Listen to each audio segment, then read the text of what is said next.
Hello everyone, it's Ink here, and we're starting a new series. We're going to be playing some Stellaris. Now, Stellaris is similar to Sins in many ways. It's a very large-scale, real-time game, but it's a little more focused on empire development than military tactics, although there is going to be some combat, I promise you that. Now, this series is going to be a little different because I'm going to be doing it in partnership with Gribbler. Partnership? Uh-huh. We have a contract. Yes, well, this is these videos go up on my days. Anyway, so this is what I'm going to be playing throughout this series, the Skarathi Empire. And if you're new to Stellaris, then a lot of this won't necessarily make much sense to you, but I'll explain a little bit as we go along. Suffice to say, these are a relatively militaristic focused group, so I've got bonuses to my armies and my navy. It's authoritarian, so I don't have to worry so much about politics. We use mass drivers as our basic weapons, and we have these fancy gold ships. What do we have for our partners over there? Okay, I am going to be playing the Kisunja Trade Realm, who are birds. They are an enlightened monarchy, imperial, with philosopher king and slaver guilds. They are fanatically authoritarian, minorly spiritualist, with red lasers, hyperspace travel, and the Mustang type ship because it's pretty and I like it. They are. Are you going to talk about the traits at all? Yeah, a little bit. Go ahead. They do kind of make a difference. Yeah. Mine are charismatic, intelligent, non-adaptive, decadent, and thrifty. Which charismatic gives bonuses to dealing with other cultures. Intelligent gives overall bonuses to research. Non-adaptive means they can't really adapt to other planet types. So, like, these guys live on Savannah worlds, they're not going to adapt very well to, say, Tundra world. Decadent means they're unhappy when they don't have slaves, and thrifty means that they spend less in energy credits, which is mucho important in this game. Yes, the energy economy is kind of brutal at times. Over here we have Strong, which is a boost to army damage and to mineral income. We are also non-adaptive and intelligent. And we have the Quick Learners trait, which means that our leaders gain experience faster. Oh, nice. And funnily enough, we are a Tundra race, so we shouldn't be arguing over planets too much. That's good. Alright. It's awkward otherwise. Let's go ahead and go in here. So we are on a tiny galaxy, 150 stars, so Stellaris can get pretty big. The maximum galaxy size is 1,000 stars, but that's just a little excessive. We are not going to be dealing with any fallen empires. I'll probably talk about them at some point in some rambling. You know, I've never met a fallen empire in the entire time I've played this game. You I don't know how I haven't? can understand. That's really weird. And we will have 3 AI empires to deal with. And we have set it so that all FTL methods are hyperdrives. So that's one less thing to explain and have to work around. All right, let's get going then. I'm ready. And we have a pretty space dragon, which I'm not sure we will actually see, because we are not running with any of the DLCs. Alrighty, waiting for players. Yeah, that's because I'm waiting for players. Sounds good. There we go. Here we go. Have a little tea break there for a moment. So, here we are. Welcome to Stellaris. It's a little bigger than Sins. So we start off paused, just so that everyone has a chance to get things running. So, I'm going to... Let's see, what am I going to do? We've got 3 different types of research which can run simultaneously. You've got physics, society, and engineering. going to be going with administrative AI because an early research speed buff is always good. On society, let's see. Heritage site is not what I've seen before. That's kind of cool. Orbital hydroponics and naval capacity. Let's go with heritage site. And then for engineering, I think we're going to go ion thrusters because better engine's good. Alright, are you ready to go? Yes. Pretty much. Sorry, I just realized there's actually a new commodity that I don't know much about, which is called Unity. Something about personal traditions. Ooh. Yes, these look like Civ-style trait trees. Yeah. I believe that this is a new addition from the latest patch, so we're gonna it's not something I've seen before, so... Yeah, we're going to be learning some new things as we go along. So just bear with us a little bit. Alright, good to go? So let me put my things in, and yes. Yeah, go ahead. Alrighty.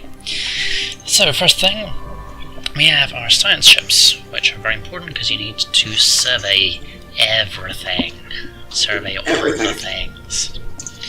You also have construction ships which build stations, but generally you need to survey things before you can build these stations, so that's a thing. Alright, just got a notification that I have a new heir to my empire. Oh yeah, what are you elected, or are you... No, I am... You crown princing it up. Yep. Fair enough. Enlightened monarchy, apparently. Fair enough, that's what I'm doing. I wasn't sure. My home planet is actually the moon of a gas giant. That's pretty cool. That is a thing that can happen. It doesn't usually happen. I like it. Alright. So, don't forget to deal with your planet. Yes, I appear to have some issues where everyone is very unhappy. I'm not sure why everyone is so unhappy. Whoops. It's not my fault. Alright, so let's get some stuff building. So we're going to get a farm there. Apparently by default it enslaved a bunch of my people. Yeah, mine did as well. I don't know if that's because I have a slaver thing going, or if that's like an authoritarian dealie. I think it might be. I don't know. Yeah, this is the thing about Stellaris. The regular patches are like whole new games sometimes. It's a little crazy. Yeah. Alright. Yep. So...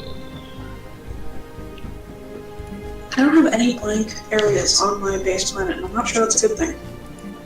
You don't have any what? You know how... Well, for those of you who don't have played Stellaris, when you're on your base planet, or when you're on your planets, each tile can have different things attributed to it. Food, apples are for food, the power symbols for energy, these kinds of things. But sometimes you'll get blank ones. They don't have anything on them. They're not really doing anything.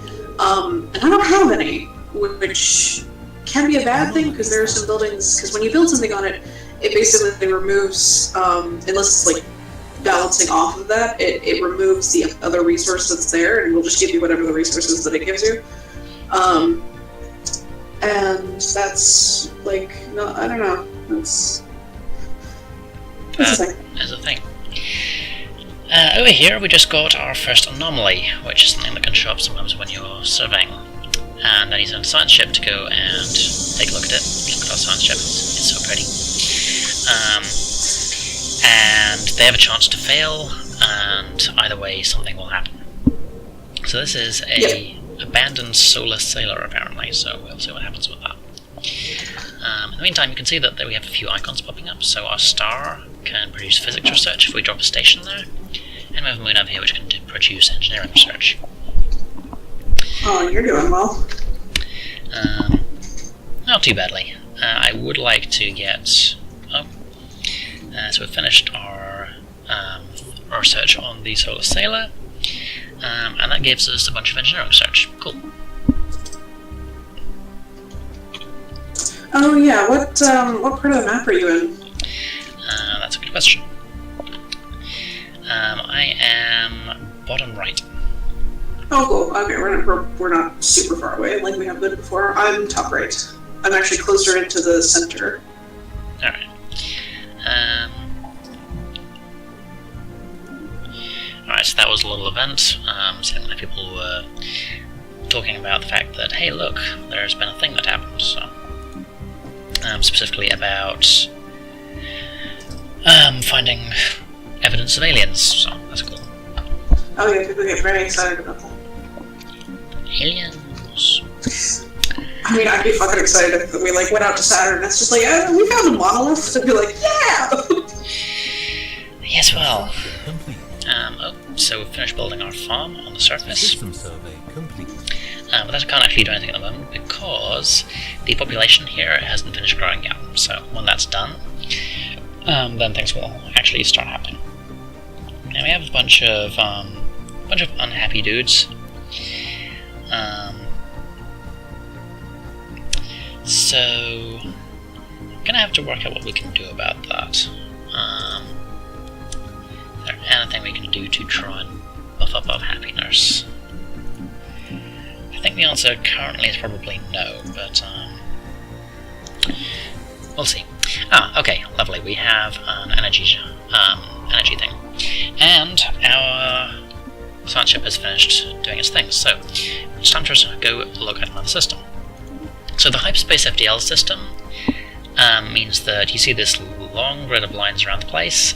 You can travel between systems along those lines. It's one of the fastest. It's very efficient. But you have to travel along those lines. The other types which you can do are warp drive, which you can go anywhere, but it's very slow, and wormhole generators, which are just plain weird. But let's go ahead and get our energy miner going here.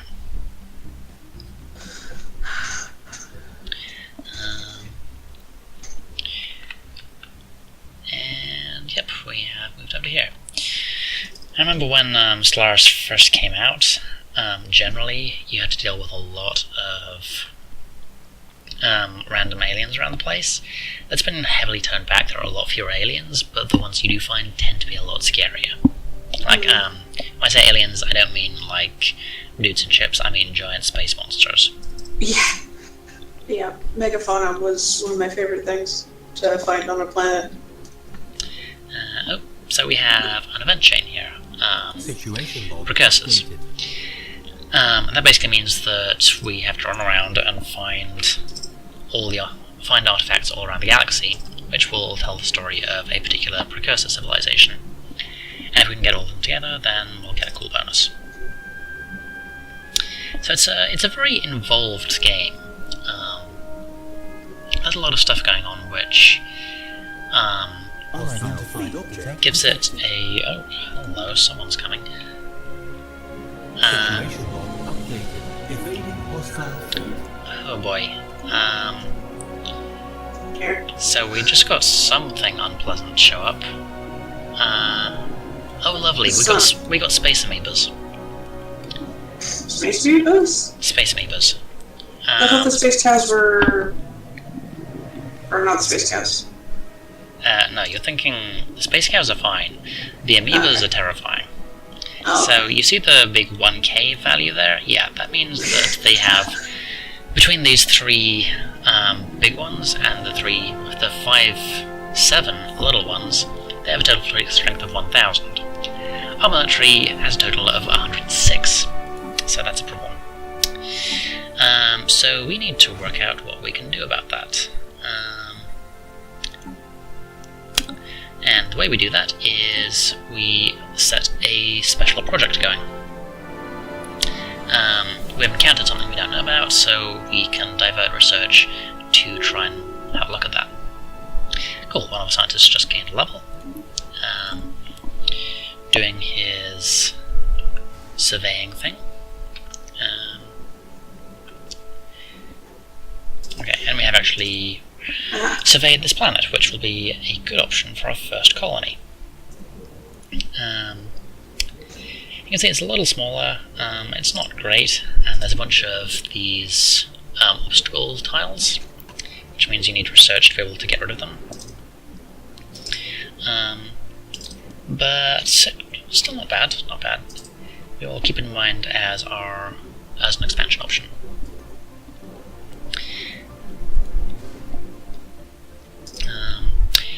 And our construction ship initially ran away because it got scared of the space amoebas, but the amoebas have left, so it is going back to finish off the station.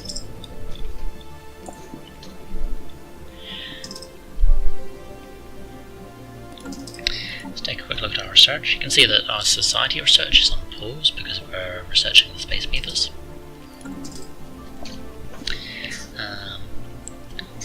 Got a bit of an amoeba fixation there, friend. It's not my fault that the amoebas came to visit. Amoeba. I'm all about them amoebas. So these little ships here are our basic corvettes. Stellaris, you get to completely customize what your ships do.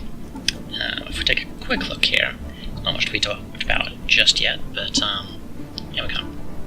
So you can pick a particular hull. We only have one available at the moment. I believe we can get more later on, but that dictates the slots that we have. So we have our 3 mass drivers up here, and our fission reactors down here, which provide power. And then we've got other slots which can be used for other things once we get them researched. And then we have various utility things here. But ships get a lot bigger, and there are a lot of different hulls and weapon systems to play around with. Lovely, so we have our mining station done. Okay, 3 physics research is pretty good, so we're going to set our research station building there. And our economy is not looking too bad. That'll probably change. Yeah, especially if you go to war.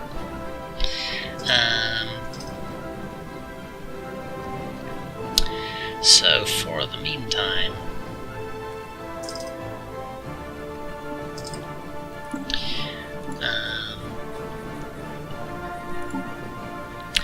we do not have any factions just yet. Still a bit early for that. Yeah, but you can see up here all of the attraction values for all of the different types of ethics. So that is a guide to where things are probably going to start leaning.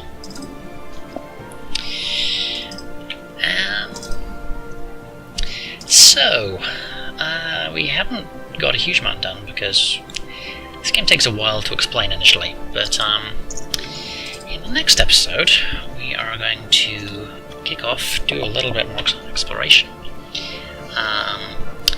and hopefully get things going a little bit. We're going to kick up the speed a little bit and see how things look. Yeah, because I need to stay easy. Yeah, it's a slow game at times. You generally need to twiddle with the speed values. Yep. So, from me and from Gribbler, System survey complete. until next time, folks, Bye! stay safe. Special